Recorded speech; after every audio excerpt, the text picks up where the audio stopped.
Salut tout le monde et bienvenue dans ce stage concernant toute l'année 2018. Petite précision avant de commencer, ce classement est le produit des notes que j'ai mises toute l'année aux différents segments des émissions de la WWE. Certaines entrées m'ont personnellement beaucoup surpris, d'autres beaucoup moins, mais dans tous les cas, rappelez-vous, je n'ai pas fait cette liste, je me contente de vous la présenter. Je vous parlerai également, toujours d'après les chiffres, de l'ordre de prestige des titres, c'est-à-dire les titres défendus les plus souvent dans les meilleurs matchs avec les meilleures storylines, et quel est, d'après les chiffres toujours, le meilleur champion ou la meilleure championne de chaque titre, aux seules exceptions des titres du Royaume-Uni qui n'ont été représentés que par une seule personne sur toute l'année de toute façon. Et je vous parlerai également de mes dimensions déshonorables. Rien à voir avec les chiffres, cette fois c'est juste moi qui gueule. Je fais ça souvent. On est parti ? On est parti ! À la 50e place, nous avons un miraculé, Rousseff. Croyez-moi pas, la brute bulgare n'était pas dans les 50 meilleurs catcheurs de l'année la semaine précédant la fin de l'année. Mais devenir champion des États-Unis le jour de son anniversaire lui a porté chance, d'autant qu'on ne peut pas vraiment dire que Rousseff ait eu une bonne année 2018. Le pire qu'il ait vécu, c'est évidemment l'explosion de Rusev Day et son équipe avec Aiden English, alors qu'ils n'ont jamais eu l'occasion de briller. Et son meilleur moment de l'année, c'est bien sûr sa victoire contre Shinsuke Nakamura pour devenir champion des États-Unis le 26 décembre. À la 49e place, nous trouvons The Baddest Woman on the Planet, Ronda Rousey. Quand je disais que certains classements m'avaient étonné, celui-ci, c'est le pire. Tu m'aurais demandé, j'aurais mis Ronda Rousey dans le top 5. Bon, sinon dans le top 10. Mais en fait, quand on y réfléchit à son année, dans sa globalité, je veux dire, évidemment, le top du top, ça a été son match à WrestleMania, mais sinon, entre les PPV, la rivalité avec Stephanie McMahon était un peu nulle. Le partenariat avec Natalya était un peu nul. La rivalité avec Alexa Bliss était dominée par Alexa Bliss en termes de personnage. La rivalité avec Nikki Bella, et la rivalité avec Nia Jax et Tamina, En fait, Ronda Rousey a cruellement manqué de compétition cette année, mais elle a prouvé qu'elle pouvait faire de grandes choses. Les chiffres me disent que Ronda Rousey a été la meilleure des 3 championnes de Raw de cette année, ce qui place le titre à la 10e place des championnats les plus prestigieux de la WWE en 2018. Moi je dis faut voir. Il y en a une autre dont le règne m'a semblé plus intéressant. En 48e, nous avons Lars Sullivan, le monstre de la NXT. Le fric, c'est chic. Le fric, comme il se fait appeler, a eu une année intense. 13 matchs cette année, une seule défaite en 1 contre 1, et bizarrement, cette défaite est le meilleur moment de son année puisque c'était dans un match pour le titre de champion de la NXT contre Aleister Black. Sa première et unique opportunité puisqu'il doit se rendre sur le roster principal incessamment. En 47e, nous trouvons The Boss, Sasha Banks, et c'est là que je me suis dit que mes chiffres étaient niqués. D'où je pouvais assumer que Sasha Banks a eu une meilleure année que Ronda Rousey. Et en fait, en se penchant dessus, à part la façon catastrophique dont a été gérée sa rivalité avec Bayley, Sasha Banks n'a pas vraiment eu de storyline et donc très peu de promos vraiment nazes ou gênantes contre des adversaires à chier. Ça, plus Sasha Banks est celle qui a duré le plus longtemps dans le Royal Rumble, la dernière éliminée de l'Elimination Chamber. Au fond, Sasha Banks, contrairement à Rousey, n'aura vécu qu'une seule rivalité naze cette année. À la 46e place, nous avons le Gentleman Jack Galagalo, qui a trouvé sa place au sein de la division poids léger en s'alliant avec Drew Gulak toute l'année. Il est l'un des personnages les plus reconnaissables de cette division qui est, je le rappelle, l'une des meilleures de la WWE. C'est donc assez peu étonnant que même des éléments aussi anecdotiques, si j'ose dire, que Gallagher se retrouvent dans les 50 meilleurs catcheurs de l'année. Le top de 2018 pour lui aura été de se qualifier au second tour du tournoi du Royaume-Uni contre son équipier Drew Gulak. 45e place, encore un élément de 205 Live, TJP, le Cruiser Great. Il n'aura pas spécialement brillé par ses victoires cette année, mais sa technique fait de lui une très bonne superstar de 205 Live. Sa rivalité contre la Lucha House Party est l'événement majeur de son année, même s'il en a perdu le dernier match. À la 44e place, on trouve la déesse de la guerre, Ember Moon. Ça peut surprendre, mais d'une part, Moon bénéficie de la clause Sasha Banks, c'est-à-dire mieux vaut ne pas avoir de storyline qu'avoir des storylines toutes pétées, et d'autre part, entre janvier et avril, Ember Moon était l'héritière d'Asuka au titre de championne de la NXT. D'ailleurs, elle aussi, son meilleur match a été une défaite, celle qu'elle a subie aux mains de Shayna Baszler à NXT TakeOver New Orleans. En 43e, c'est la poupée et la muñeca Zelina Vega. Là encore, ça peut surprendre, mais avant d'être la manager nulle d'Andrade Cien Almas et la catcheuse très moyenne qu'on voit aujourd'hui à SmackDown, elle n'était que l'excellente manager d'Andrade Cien Almas à NXT entre janvier et avril. Elle faisait vraiment partie du tandem. Son meilleur moment de l'année était d'ailleurs dans le match opposant Gargano à Almas à NXT TakeOver Philadelphia en janvier, lorsqu'elle a profité d'une distraction de l'arbitre pour caser un Hurricane Rana contre Johnny Wrestling dans les marches dans le coin du ring. À la place numéro 42, nous avons les Usos, qui font partie de la toile de fond des équipes de SmackDown. Les gars sont bourrés de talent, mais les divisions par équipe ne sont clairement pas la grosse priorité de la WWE en ce moment. D'ailleurs, les Usos ont commencé l'année en tant que champions, ont eu une rivalité nulle contre Shelton Benjamin et Chad Gable. Très honnêtement, j'avais oublié que cette équipe avait existé, avant de perdre le titre aux mains des Bludgeon Brothers, qui ont eu un règne très chiant, que mes chiffres donnent pourtant comme le meilleur règne des champions de SmackDown, ce qui explique que les titres par équipe de SmackDown soient à la 12e place des titres les plus prestigieux de la WWE en 2018. En 41e, c'est Akira Tozawa. Il a commencé l'année un peu péniblement, faut dire que la catchphrase « ha, ha, ha, ha », ça prend un peu de temps pour s'y faire. Dans la première moitié de l'année, il a été en équipe avec Hideo Itami, jusqu'à ce que ce dernier le trahisse, puis il a été en équipe avec Brian Kendrick. C'est un très bon high flyer, avec une personnalité très attachante, je pense qu'il gagnerait plus à évoluer en solo. 40e position pour la Lucha House Party. L'équipe n'a été créée qu'en mars, mais elle comprend certains des meilleurs catcheurs de 205 Live, Kalisto, Grand Metalik et mon chouchou, Lince Dorado. Leur meilleur match de l'année, selon moi, a été la fin de leur rivalité avec Drew Gulak, Jack Gallagher et The Brian Kendrick en juin, dans un match à élimination remporté par... Et comme ils sont arrivés à Raw en octobre, ça fait officiellement d'eux l'une des deux seules équipes de Raw à atteindre le top 50. Et c'est surtout grâce à leur présence à 205 Live. Les équipes à Raw, c'est catastrophique, mais on va y revenir. D'ailleurs, on va y revenir maintenant pour la 39e place avec The Bar, Sheamus, le guerrier celte, et Cesaro, le Superman suisse. Les champions de SmackDown à la fin de l'année ont longtemps été les meilleurs champions de Raw. Ils n'ont été détrônés que par Dolph Ziggler et Drew McIntyre. Pourquoi je ne compte pas ces derniers comme une équipe ? Parce que pour moi, je pouvais assimiler une équipe quand je pouvais dire qu'ils avaient vécu une année assez commune. Je peux pas dire qui de Cesaro ou de Sheamus a eu la meilleure année. Par contre, entre Ziggler et Drew McIntyre, je peux. Les deux pires règnes de l'année ont été ceux de champions par équipe de Raw. Les Authors of Pain et leur règne littéralement fini à la pisse, spoiler, ils sont pas dans le top 50, et Braun Strowman et Nicolas qui nous ont bien fait comprendre que les titres étaient une blague dès le début de l'année. Cependant, grâce à The Bar et à Ziggler et McIntyre, le titre parvient à se hisser à la 9e place des titres les plus prestigieux de 2018, malgré AOP, malgré la B-Team, et malgré le fait que c'est dans ce titre qu'ils enterrent ceux qui devraient avoir une bonne carrière solo. Suivez mon regard. En 38e, c'est quelqu'un que je ne pensais pas voir dans le classement pour être honnête, Asuka. Mais d'une part, faut pas oublier qu'elle a été invaincue pendant 3 mois cette année, ça fait un quart de l'année quand même, c'est quand même cool. Je maintiens que sa défaite à WrestleMania était une bonne façon de finir sa série d'invincibilité. Quant au meilleur moment de l'année, j'hésite. Soit on peut parler du fait qu'elle a remporté le titre de façon sublime dans un match TLC en décembre, soit, et mon cœur penche plutôt vers cette option, on peut rappeler qu'elle sera pour toujours la première gagnante d'un Royal Rumble féminin. Les chiffres sont formels, malgré 7 mois catastrophiques, ça a été une bonne année pour l'impératrice de demain. Numéro 37 à présent avec Tyler Bate. Alors sa position est un peu faussée du fait que j'ai comptabilisé une partie de NXT UK avant d'en laisser tomber le visionnage. Mais tout de même, Tyler Bate a eu une bonne année dans d'autres promotions de la WWE, que ce soit dans ses matchs à 205 Live ou à NXT. Là encore, son meilleur match de l'année a été une défaite. Je parle évidemment de son match 5 étoiles en équipe avec Trent Seven contre Roderick Strong et Kyle O'Reilly de l'Undisputed Era. Celui où Tyler Bate a jeté l'éponge, qui est en fait une serviette éponge, peut-être, je ne sais pas, pour que son comparse ne finisse pas grièvement blessé. 36e place pour la meilleure catcheuse de Raw, Alexa Bliss, qui a eu une sacrée année avant de se blesser en septembre. Elle n'aura finalement eu que 2 rivalités dont elle a été la star à chaque fois. D'abord contre Nia Jax, où elle a joué une harceleuse tout en subtilité, face à Nia Jax tout en absence totale de subtilité, et la deuxième contre Ronda Rousey qui a débuté par le meilleur moment de l'année pour Alexa Bliss, sa victoire dans le match Money in the Bank, faisant d'elle la deuxième Miss Money in the Bank de l'histoire, et l'encaissement de son contrat le soir même contre Nia Jax pour son 3e titre de championne de Raw. À la 35e place, nous trouvons le loup solitaire, Baron Corbin, car contrairement à ce que les McMahon aimeraient nous faire croire, la piètre qualité de Raw n'est pas et n'a jamais été de sa faute. Au contraire, il a fait de son mieux pour jouer son rôle de manager général corrompu, en changeant les règles au milieu d'un match pour l'arranger, en se faisant entourer de gros bras pour se défendre, en s'accordant des matchs pour le titre universel, ou pour le titre intercontinental. Non, cette année, Baron Corbin a été très bon pour se faire haïr. Bien meilleur en tout cas, je pense, que Kurt Angle pour se faire apprécier. Cette année seulement, calme-toi. On enchaîne 34e place pour Kairi Sane, la princesse pirate. Elle a eu un très court règne de championne de la NXT, en fait le règne le plus court de l'histoire du titre. Du coup, elle n'a pas eu le temps de briller cette année, se contentant durant son règne de 2 victoires contre Vanessa Borne et Trish Adora, et de 2 défaites contre Shayna Baszler. D'ailleurs, son meilleur moment de l'année, c'est sa 2e défaite contre la Reine de Pique, à Evolution, dans un match au meilleur des 3 manches. 33e place, mes cocos. Ah, je craque, ça y est, pour Hideo Itami. Alors ceux qui s'intéressent au catch international connaissent aussi Hideo Itami sous le nom de Kenta. Ah, je suis désolé, c'est en majuscule, je dois le crier.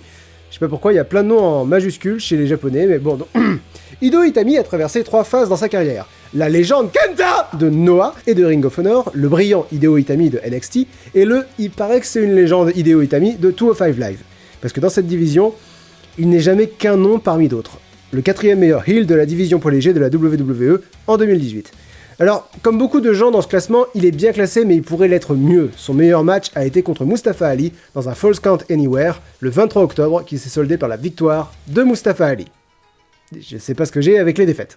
En numéro 32, qui c'est qui a? C'est le top 1%, le top 1%, EC3, qui a fait ses débuts cette année à la WWE dans le match à l'échelle 5 étoiles pour couronner le tout premier champion nord-américain.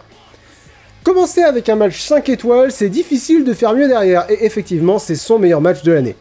Il aurait dû aller sur le roster principal plus tôt, mais non, il a un peu erré à NXT dans une rivalité contre Velvet in Dream, puis contre Bobby Fish.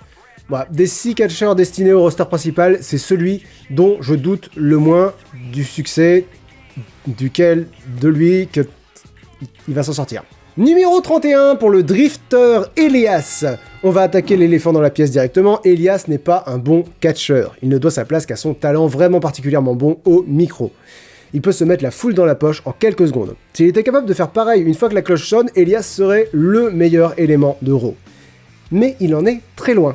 Son moment le plus mémorable, c'est cette promo à Seattle avec Kevin Owens où le public les a hués tellement longtemps et tellement fort qu'ils ont été obligés de finir le segment en hurlant pour pouvoir s'entendre.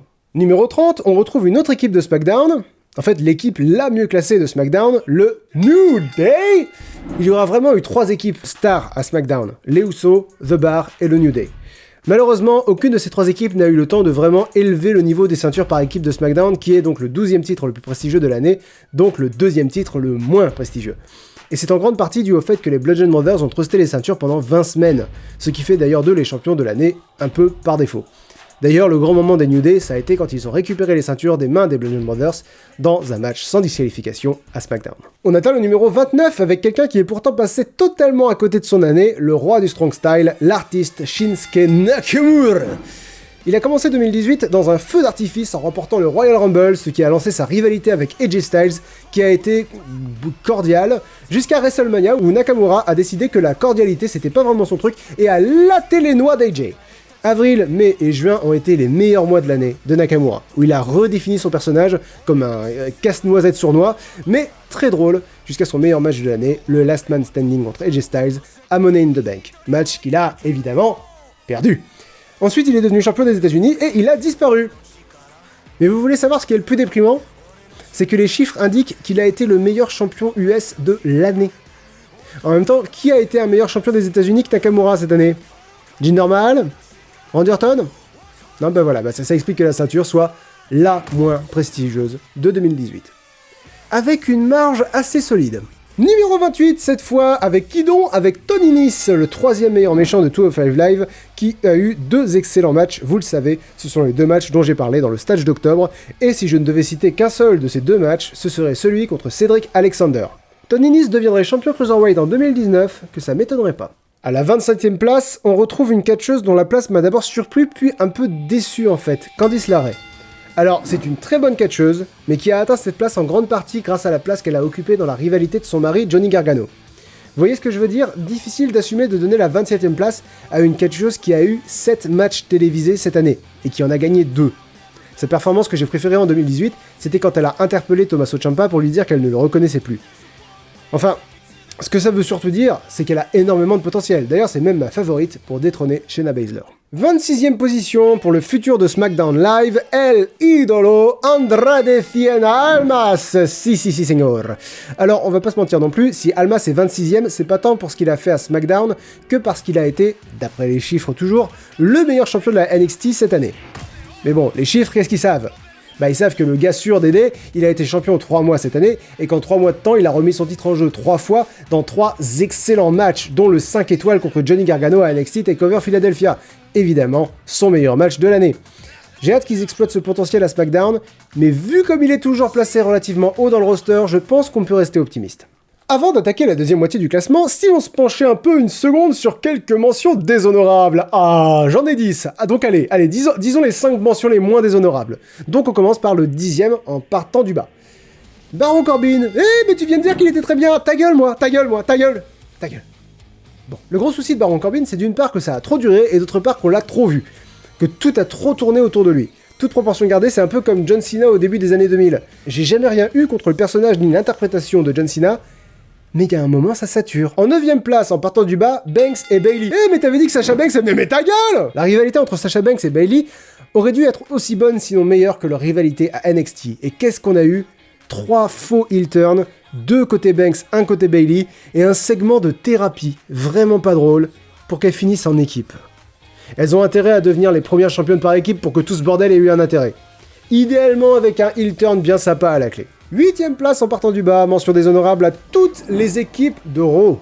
La B-Team, Revival, Ascension, AOP. Vous savez, toutes les équipes qui sont pas 2 catcheurs solo collés ensemble, comme Ziggler et McIntyre, Ambrose et Rollins, Bobby Roode et Chad Gable, ou Bray Wyatt et Matt Hardy. Toutes les équipes à temps plein de Raw ont servi de faire valoir à ces duos-là, et ont, sinon, sombré dans l'oubli. En 7ème position, j'ai mis Kevin Owens, qui n'a vraiment pas eu une année facile, entre les fois où il a été jeté dans des toilettes mobiles, quand il a démissionné pour revenir la semaine suivante, et plus globalement quand il a perdu 80% de ses matchs cette année, alors qu'il est l'un des meilleurs éléments de Raw. Bah oui, c'est triste, bien sûr que c'est triste. Il devrait être le heel numéro 1 de la division plutôt que le bouc émissaire de Braun Strowman. Fight Owens, fight. Et en 6ème position, pour terminer cette première moitié des mentions déshonorables de l'année, je ne peux pas ne pas mentionner Asuka. J'ai dit qu'elle avait eu une bonne année, j'oublie pas que c'est sa pire année à la WWE. 7 mois de galère. À voir la femme la plus invulnérable de ce côté-ci de Ronda Rousey danser avec Naomi et faire des blagues sur l'accent des Iconics. Plus jamais ça. On reprend le vrai classement à la 25ème place, et si c'était moi, elle aurait été plus haut, Shayna Baszler. Le gros souci de Shayna Baszler, c'est qu'elle n'a pas eu de grosse concurrence cette année. Mais bon, quand même plus que sa comparse des MMA, Ronda Rousey, parce que bon, il y avait Kairi Sane. Mais, je sais pas, j'ai jamais vraiment senti que Kairi Sane était une vraie menace pour la reine de pique. À tel point que je dirais que le meilleur moment de Baszler cette année, ça a été quand elle a remporté le titre la première fois contre Ember Moon. D'après les chiffres, mais également d'après moi, Shayna a été la meilleure championne de la NXT cette année, faisant de son titre le 8e titre le plus prestigieux de 2018. Maintenant, Baszler a encore beaucoup à apprendre, elle maîtrise très bien son personnage, elle fait vraiment peur, mais dans le ring, elle est encore largement perfectible. Mais je pense qu'elle est en bonne voie. De la reine de pique à la reine tout court, en 24ème place, on retrouve Charlotte Flair. Difficile. Parler de Charlotte Flair, c'est difficile. Si j'avais pas eu mes chiffres, j'aurais pas su où la foutre. Non, parce que de janvier à mars, elle a été une championne assez nulle, à juste gagner contre le Riot Squad et être une babyface sans aucun intérêt. Ensuite, en avril, elle a eu un excellent match contre Asuka à WrestleMania, avant de perdre son titre contre Carmella, contre laquelle elle a perdu 2 matchs retour. Ensuite, elle est partie. Elle est revenue, elle a regagné le titre, lançant ce qui aurait pu être la rivalité la plus chaude du roster principal, qui s'est d'ailleurs terminé dans le meilleur match de l'année sur le roster principal toujours, à Evolution, par la victoire de Becky Lynch. Et ensuite, elle est devenue un clone de Becky Lynch, et ça, j'ai toujours pas décidé si j'aimais bien ou pas. Donc vous voyez, compliqué. L'année a été assez inégale, heureusement qu'il y a les chiffres là pour le coup. 23ème place, et je sais pas par quel miracle il est arrivé à cette place, Kevin Owens. Je maintiens tout ce que j'ai dit dans les mentions déshonorables, il a vraiment eu une année de merde. En fait, je pense que Kevin Owens a eu exactement l'année opposée de Ronda Rousey. Tout ce qui était dans le ring était décevant, en particulier les PPV, mais tout ce qui était hors du ring était rarement très mauvais, souvent excellent. Owens a de quoi être le heel numéro 1 de Raw. Son personnage devrait être suffisamment malin pour gagner contre Braun Strowman ou Roman Reigns, comme il a été suffisamment malin pour utiliser Jericho il y a 2 ans. Enfin, son meilleur moment cette année, ça a été son match incroyable contre Seth Rollins pour le titre intercontinental, suivi de sa déclaration « I quit » juste après, saoulé de ne jamais gagner. Sur le coup, on a tous été sidérés par la nouvelle. Bon, il est revenu la semaine suivante, ça a tout gâché, mais sur le coup, on a tous eu les pattes coupées. On attaque la 22e place avec le 2e meilleur heel de 205 Live, Drew Gulak. Il est tellement bon que personnellement, j'y ai cru quand il a affronté Cedric Alexander pour le titre.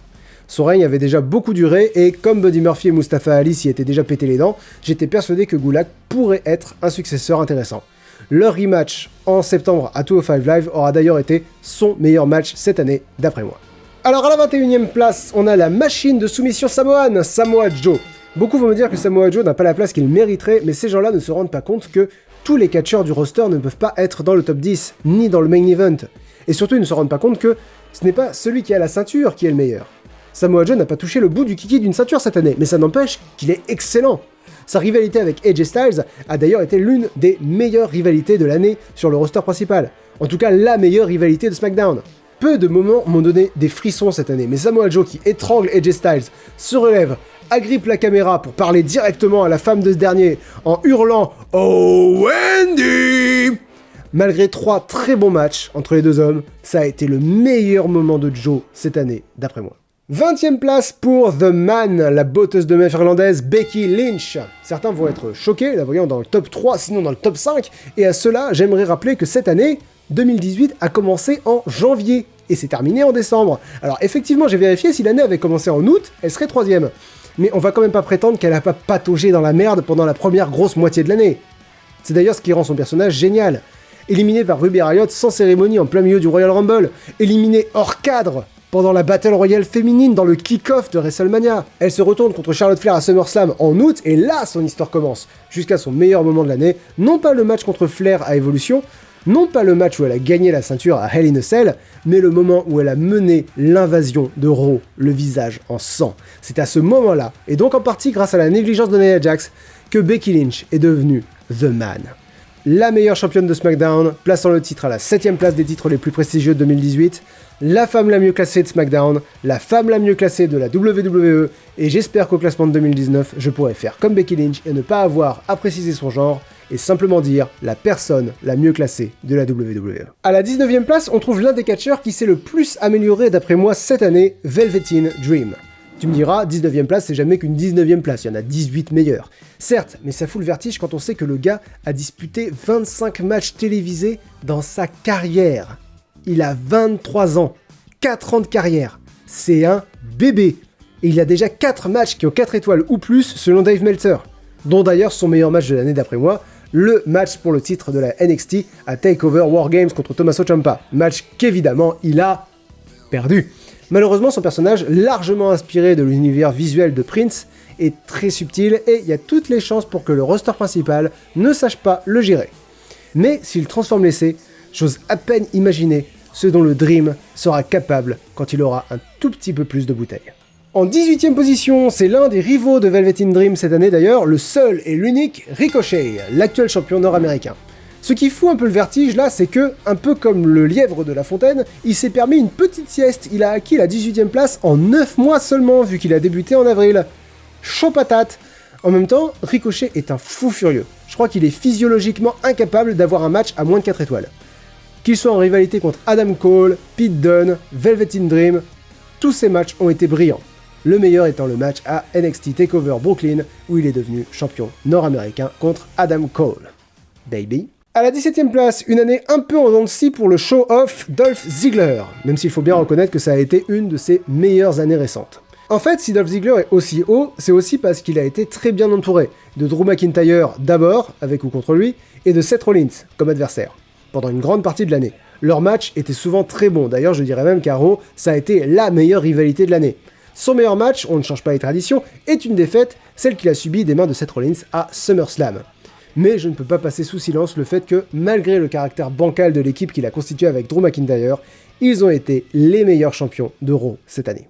16ème place pour un homme qui ne fera pas l'unanimité, Roman Reigns. Lui aussi a vu son année se faire amputer de ses 2 derniers mois pour une terrible raison, à savoir donc une rechute de leucémie. Avant ça, dans les bonnes choses de l'année de Roman Reigns, on peut citer le fait qu'il a été le meilleur champion universel de l'année. Statistique rigolote d'ailleurs, il a défendu son titre universel 3 fois en 2 mois. C'est seulement une fois de moins que Brock Lesnar pendant les 10 autres mois. Mais on aura tout le loisir d'en parler plus tard dans le classement. Le moment de l'année de Roman Reigns, outre évidemment son très poignant discours annonçant sa maladie à Raw, je dirais que ça a été son match contre Finn Balor, sa première défense de titre, le lendemain de SummerSlam. En fait, la première défense du titre universel à Raw depuis janvier 2017. 15e place pour le Dutch Destroyer Aleister Black, le pire, entre guillemets, champion de la NXT de l'année, si j'ose dire. En fait, Aleister Black n'a jamais vraiment été aussi bon cette année que quand il n'avait pas la ceinture. Sinon, il a défendu son titre 3 fois, la première fois contre Eric Young, c'était naze, la deuxième contre Lars Sullivan, bon, pas le match du siècle non plus, et la dernière fois contre Tommaso Ciampa, excellent match, mais il a perdu à cause d'une intervention de Johnny Gargano.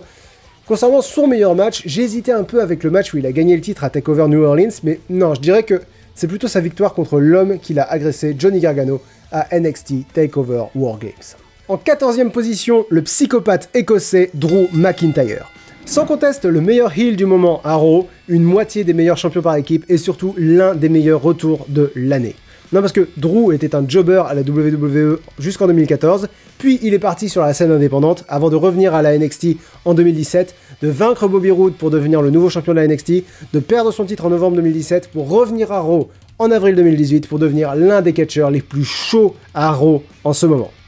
Le moment qui a marqué son année d'après moi est plus symbolique qu'autre chose, c'est quand il a vaincu/humilié Kurt Angle dans un match pratiquement à sens unique qu'il a fini par gagner en faisant abandonner le champion olympique avec sa propre prise de soumission. À la 13e place, on trouve l'actuel champion cruiserweight, le Juggernaut Buddy Murphy.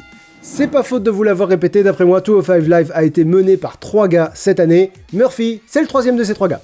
Mais ça fait déjà de lui un catcheur exceptionnel qui révèle un peu la diversité des talents du roster de 205 Live. Quand Vince McMahon a laissé les clés de 205 Live à Triple H en début d'année, coïncidant d'ailleurs de façon symbolique au renvoi d'Enzo Amore, cette émission allait enfin devenir sérieuse. Fini les personnages débiles voués à vendre du merchandising, bonjour les catcheurs au style varié. Les voltigeurs certes, mais aussi les techniciens, les cogneurs, et donc également les powerhouse comme Buddy Murphy qui est carrément le Brock Lesnar des poids moyens. À la seule différence que lui, il est là pratiquement toutes les semaines. Et il remet son titre en jeu tous les mois. Son meilleur moment de l'année, j'hésite vraiment. Je vais parler des deux. La fois où il a gagné la ceinture Cruiserweight à Super Showdown, dans sa ville natale, couronnant une année entière de travail acharné, mais je m'en voudrais de ne pas mentionner le match sans disqualification qu'il a disputé contre Mustafa Ali en juillet, le meilleur match de l'année pour moi à 205 Live. En 12e position, nous avons le Bruiserweight Pete Dunne. Comme Tyler Bate, il ne sera probablement pas dans le classement de 2019 puisqu'il apparaîtra sûrement surtout dans une émission que je ne regarderai pas, donc NXT UK. Mais le gars a commencé l'année champion du Royaume-Uni et il a fini l'année champion du Royaume-Uni sans jamais perdre son titre entre le 1er janvier et le 31 décembre. Son meilleur match de l'année a sans doute été contre Ricochet à NXT, un match champion contre champion qui n'a malheureusement pas eu de vainqueur puisqu'Adam Cole est intervenu. À la 11e place, le meilleur champion cruiserweight de l'année et en même temps il a été champion pendant 7 mois, Cedric Alexander. Il a été le visage du renouveau de 205 Live. Cette année, il a redoré le blason d'un titre humilié, notamment par Enzo Amore. D'ailleurs, le titre cruiserweight est à la 5e place des titres les plus prestigieux de l'année. Et il serait 3e si Enzo n'avait pas été champion les 3 premières semaines de 2018. Et oui, c'est la dure réalité, les chiffres sont cruels, mais les chiffres sont impartiaux.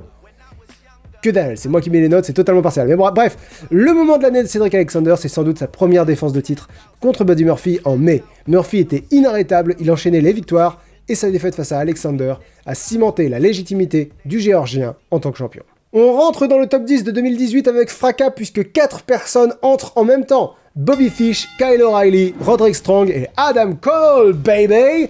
L'Undisputed Era, la meilleure équipe de la WWE en 2018, était championne le 1er janvier et était toujours championne le 31 décembre, mais contrairement à Pete Dunne, ils n'ont pas été champions toute l'année, non. Seulement 343 jours dans l'année. En tant qu'équipe, leur moment de l'année, c'est à NXT TakeOver New Orleans, quand Roderick Strong a trahi Pete Dunne pour les rejoindre, les aidant à conserver leur titre par équipe, et en tant qu'individu, Adam Cole a eu une année un peu folle aussi, devenant le tout premier champion nord-américain, là encore à NXT TakeOver New Orleans, triomphant de 5 autres hommes, dont Ricochet, Lars Sullivan, EC3 et Velvet in Dream, qui ont tous leur place dans ce classement.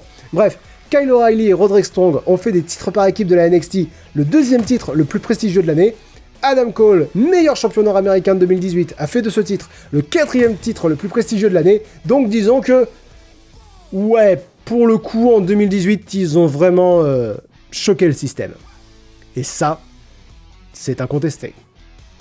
C'est undisputed en français. Bon, ta gueule. Numéro 9, et je vais prendre ça comme la preuve qu'il est loin d'être enterré, l'homme extraordinaire qui fait des choses extraordinaires, Finn Balor. Alors soyons clairs, je suis dans les premiers à dire que Finn Balor n'est que l'ombre de ce qu'il devrait être. Mais c'est moins parce qu'il fait pas grand chose que parce que je pense qu'il devrait être le John Cena de cette génération. On peut pas dire qu'il a eu une mauvaise année 2018, quelques très bons matchs contre Seth Rollins pour le titre intercontinental, une apparition surprise spectaculaire du Demon King à SummerSlam. Il a duré plus de 57 minutes dans le Royal Rumble, le record de cette année. Il est le deuxième catcheur à avoir le plus de victoires télévisées cette année avec 31 victoires. Il est aussi le catcheur à avoir eu le plus de matchs à la WWE cette année, toutes promotions confondues. Bref, le Balor Club est toujours dans la place. Et si je ne devais citer qu'un seul moment cette année, je parlerais de... Bon, c'est con, hein, mais c'est en mai, avant Money in the Bank, Braun Strowman, qui n'avait pas perdu beaucoup de son aura à l'époque, se moquait de Balor en disant qu'il se battait bien pour un petit homme. Finn Balor lui a claqué la gueule. Ah, je vous ai dit c'est con, mais cet instant, ça voulait dire que Finn Balor n'allait pas se laisser diminuer par la force la plus dominatrice de Raw à ce moment-là. Et parlant de ça, numéro 8, le monstre parmi les hommes, Braun Strowman. Début 2018, j'étais sûr que Braun Strowman récupérerait le titre universel des mains de Roman Reigns après la défaite de Brock Lesnar à WrestleMania. Donc début 2018, j'avais tout faux. Mais bonne année pour Braun Strowman quand même, il a acquis son tout premier championnat, en ridiculisant toutes les équipes de Raw, mais bon quand même il a fait ça. Il a gagné le Greatest Royal Rumble, donc deuxième titre, même si celui-là il est pas officiel, enfin il sert à rien quoi. Par contre, il a gagné le match à l'échelle Money in the Bank contre 7 autres superstars, dont 6 sont dans le classement. Donc ça déjà c'est bien aussi. Bon, il a rejoint le groupe très fermé des gars qui n'ont pas réussi à récupérer le titre malgré la mallette Money in the Bank. Mais bon, ils sont 4 sur 21. Mais il a battu le record d'élimination dans l'histoire de l'Elimination Chamber. Il a éliminé 6 autres catcheurs. Bon, le 7ème l'a éliminé lui, et c'était totalement abusé d'ailleurs, mais... Non, bon, ça a été une année bizarre pour Braun Strowman, en fait. Son grand moment, ça a quand même été de gagner la mallette Money in the Bank. Toute l'année, Strowman, ça a été « Wouah, c'est lui le plus fort !» Mais Brock Lesnar et Roman Reigns sont meilleurs. Mais quand même, c'est quand même lui le plus fort. Mais quand même, non. Hein. On arrive au numéro 7 avec le gars qui prouve bien que ce ne sont pas les titres qui font les champions, mais les champions qui font les titres, le cœur de 205 Live, Mustafa Ali. Meilleur membre de la division poids léger alors qu'il n'a jamais réussi à atteindre le titre malgré un match contre chacun des deux champions de l'année.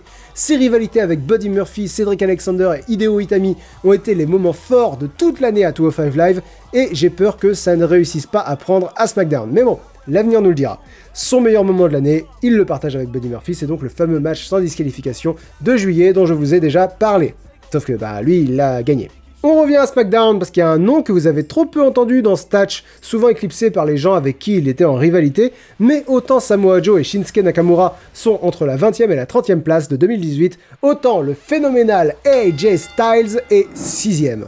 Sans surprise, c'est le meilleur champion de la WWE de l'année. Il a porté le titre pendant 10 mois et demi, faisant de ce championnat le 3e titre le plus prestigieux de 2018. Et alors, attention, il a défendu son titre 13 fois cette année.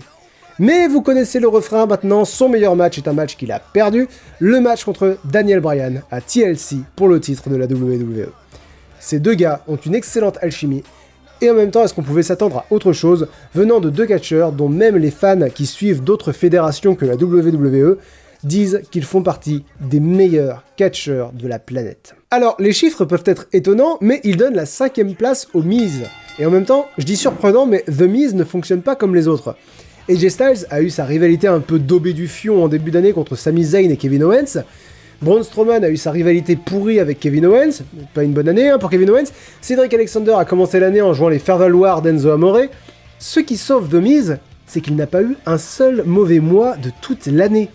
Le gars est capable de changer la merde en... Bon, pas en or non plus, mais la rivalité toute pourrie entre Total Bellas et Miz and Mrs, sauvée par le charisme de Bryan et du Miz. Cette blague de Coupe du Monde, sauvée par l'humour du Miz. Le seul bon match de Backlash opposait Seth Rollins à qui ? Au Miz. C'est son meilleur match de l'année d'ailleurs. Bref, quand il y avait des bons trucs comme Money in the Bank ou l'Elimination Chamber, il était là, mais quand le contenu était nul, c'est lui qui les rendait au moins divertissants. À la 4e place, on trouve le meilleur élément de SmackDown, et si vous me l'aviez dit début 2018, je ne vous aurais pas cru, Daniel Bryan. Il a commencé l'année en tant que général manager de SmackDown dans une storyline daubée du cul contre Shane McMahon, et il l'a fini comme le meilleur heel sur le roster principal, en ayant été entre deux la superstar la plus adulée par le public. Aussi cool qu'a été son heel turn et son début de règne de champion de la WWE, son moment de l'année, c'est évidemment son grand retour. Daniel Bryan ne devait plus jamais catcher suite à de nombreuses commotions cérébrales, mais à force de persévérance, pendant 4 ans, il s'est battu et a pu revenir, et a fait ce discours contenant la citation de l'année évidemment, « Bats-toi pour tes rêves, et tes rêves se battront pour toi ». Citation qu'il a utilisée en écho lors de son heel turn, enfin bref, brillante construction de personnage, toujours aussi brillant sur le ring, deuxième meilleur catcheur du roster principal, et probablement le retour de l'année. Avant d'attaquer le podium, si on râlait un peu, hein? Non, parce qu'on aime ça râler, enculé. D'ailleurs, t'es moche, et tu fermes ta gueule. Bon, retour aux mentions déshonorables avec l'avant-dernière place, donc disons 5e important de la fin, le tout-puissant Bobby Lashley. Alors, Bobby Lashley, il est revenu à la WWE en avril, parce qu'on lui a promis un truc, il affronterait Brock Lesnar à SummerSlam en août. Au lieu de ça, il a battu des hommes déguisés en femmes, il a eu le pire segment de l'année, et aujourd'hui, il perd des matchs contre Elias et il montre son cul parce qu'un gamin de 23 ans lui dit de le faire. Alors rappelez-vous, si vous avez l'impression de vous faire domso par la WWE, ça pourrait être pire. Vous pourriez être Bobby Lashley. 4e en partant de la fin, je vais pas m'y étendre 50 siècles, ce serait de mauvais goût, mais bon, Roman Reigns. Il a été pushé pendant 9 mois au détriment du reste du roster, et ça fait chier. Mais évidemment, j'aurais largement préféré qu'il eût été pushé pendant 12 mois. À la 3e place, j'ai hésité à mettre Carmella, pensant qu'elle avait diminué le titre féminin de SmackDown pendant 4 mois, mais en fait, pas vraiment. En fait, Carmella s'est même énormément améliorée entre le moment où elle a gagné le titre et le moment où elle l'a perdu. D'ailleurs, dans le triple menace de SummerSlam, elle jouait à jeu égal avec Charlotte Flair et Becky Lynch. Donc, pour être tout à fait juste, j'ai donné plutôt cette place à James Ellsworth. Parce que c'est cette daube qui a aidé, entre guillemets, Carmella à battre Asuka 2 fois, ce qui a démoli l'héritage de l'impératrice de demain. L'incarnation de la débâcle du titre féminin de SmackDown, c'est moins Carmella, qui est une catcheuse qui n'a que 5 ans d'expérience, donc qui progresse encore, c'est normal, qui a un personnage charismatique, non, c'est plus James Ellsworth. À la pénultième place, Shane McMahon. Le gars a passé l'année à jouer les héros et à se prétendre au niveau de catcheurs infiniment plus talentueux que lui. Ça a commencé avec Kevin Owens, Sami Zayn et Daniel Bryan. Aujourd'hui, The Miz semble désespérément vouloir faire équipe avec lui. The Miz, bordel! Et on va quand même évoquer le fait qu'il a battu Dolph Ziggler en moins de 3 minutes pour être couronné le meilleur catcheur au monde. Nique ton cul, Shane. Nique ton bon cul. Kevin Owens a disputé 101 matchs cette année. The Miz, 124 matchs. Dolph Ziggler, 139 matchs. Et Shane McMahon, combien ? 5. Meilleur catcheur du monde, mais boule. Si vous êtes attentif, vous avez remarqué qu'il y a un titre mondial dont je vous ai pas encore parlé. Le titre universel. On en parle maintenant ? Brock Lesnar. Lesnar a détenu le titre censé être le plus prestigieux de la WWE pendant presque 10 mois cette année, mais qui est, d'après mes chiffres, le 11e titre le plus prestigieux. Dans ce laps de temps, il a eu 6 matchs. 6. Alors tu me diras, c'est toujours un de plus que Shane McMahon. Mais d'une part, Shane McMahon, il est pas champion. Ah, je suis sûr qu'il adorerait, mais non, mais c'est son côté modeste, voilà. Il est seulement le meilleur catcheur du monde. Mais surtout, le titre universel date de 2016. Il a besoin de prestige, il a besoin d'une histoire. Et puis surtout, l'absence de titre à Raw fait qu'ils se battent tous pour rien. Strowman, Balor, Owens, Lashley, McIntyre, ils font plus pour le prestige du titre que le gars qui le porte, bordel. Et encore si les matchs de Brock Lesnar étaient rares mais épiques, un peu comme The Undertaker en 2015. Mais non, ils sont rares et super chiants, un peu comme The Undertaker en 2018.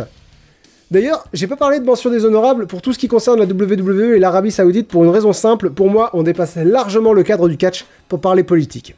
Évidemment, j'ai une opinion basée sur des miettes d'informations, donc qui vaut de la couille, mais c'est pas pour ça que j'en parle pas. J'en parle pas parce que, dans ce match, j'évoque ce qui est écrit par la WWE, le produit proposé si vous voulez, pas les décisions politiques de la compagnie. Ces histoires sont bien au-delà d'une mention déshonorable dans ce match. Bon, si vous avez suivi ce match, il y a 2 noms que vous deviez attendre puisque vous avez entendu leur nom dans 6 des 7 épisodes sortis cette année, et je serais surpris que 2019 soit très différent. Alors, tous ensemble, suivons l'exemple du Psycho Killer, de Blackheart, du plus grand nom de l'histoire du divertissement sportif, l'actuel champion de la NXT, Tommaso Ciampa. Il a beaucoup de surnoms. 2e plus grand retour de l'année après Daniel Bryan, mais quel retour! La rivalité la plus intense de l'année, évidemment, avec Johnny Gargano. On se refait toute l'histoire ? Allez, pour le plaisir. Gargano et Ciampa étaient une équipe brillante, DIY, jusqu'en mai 2017 où Ciampa a trahi Gargano. S'étant blessé, Ciampa quitte le ring pendant la 2e moitié de l'année. Pendant ce temps, Gargano devient le catcheur le plus populaire de NXT et obtient un match pour le titre de la NXT en janvier contre Andrade Cien Almas. D'ailleurs, Gargano est deuxième et c'était son meilleur moment de l'année. Ciampa fait un retour fracassant et agresse Gargano après sa défaite. Gargano veut un match retour. Almas accepte à condition que Johnny mette quelque chose en jeu. Sa carrière. Titre contre carrière. Gargano est bien parti, mais Ciampa intervient pendant le match et Almas profite de cette diversion pour gagner. Johnny Wrestling est donc viré. Mais il continue de harceler Ciampa. Pour régler ça, William Regal, le manager général de NXT, propose un match unsanctioned, traduisez non autorisé, donc traduisez tous les coups sont permis, entre Gargano et Ciampa à NXT TakeOver New Orleans en avril. Et si Johnny gagne, il réintègre NXT. Meilleur match de l'année pour la meilleure rivalité de l'année. Et Johnny Gargano l'emporte. Ça pourrait être une conclusion, mais ça n'était qu'un début. Ciampa a continué de harceler Gargano après ce match, allant jusqu'à un match street fight entre les deux hommes à NXT TakeOver Chicago en juin, et Johnny aurait pu gagner le match, mais provoqué par Ciampa, il veut continuer à lui régler son compte trop longtemps, et Tommaso en profite pour le vaincre. C'est le début de la chute de Johnny Wrestling. Dans un match entre Ciampa et Aleister Black pour le titre de la NXT, Johnny veut handicaper son ancien partenaire, mais sa distraction lui profite accidentellement et Ciampa gagne le titre. William Regal propose donc un match entre les trois hommes pour régler leurs différends, mais Aleister Black se fait agresser par surprise dans un parking par un inconnu. Le match à 3 devient donc un troisième match Gargano-Ciampa, et encore une fois Gargano va trop loin et Ciampa l'emporte. Aleister Black revient et on apprend que son agresseur n'était pas Ciampa comme on aurait pu le croire, mais Johnny Wrestling. Il exige un match, il l'obtient et il l'emporte.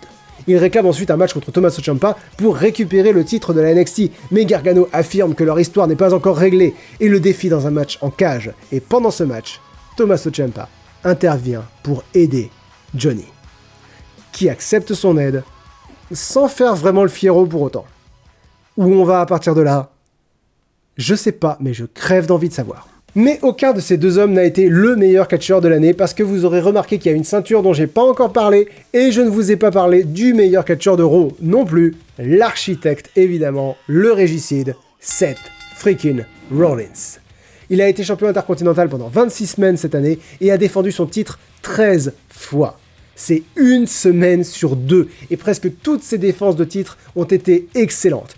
Il a eu la meilleure rivalité à Raw contre Dolph Ziggler, mais évidemment, le moment de l'année, c'était en février, avant l'Elimination Chamber, dans le Gauntlet match de Raw, le match le plus long de l'histoire de la WWE, dans lequel Seth Rollins a établi le record de présence sur le ring pour un match à Raw avec 1 heure et 5 minutes.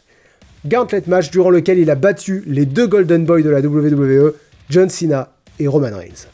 Il a participé à tous les PPV de l'année, bon, la par évolution, le PPV 100% féminin, ok, mais sinon, dans tous les PPV de l'année, il était dans l'un des meilleurs matchs de la soirée. Alors, Raw a certes été souvent mauvais cette année, mais s'il y a eu une bonne raison d'y revenir toutes les semaines, c'était Seth Rollins.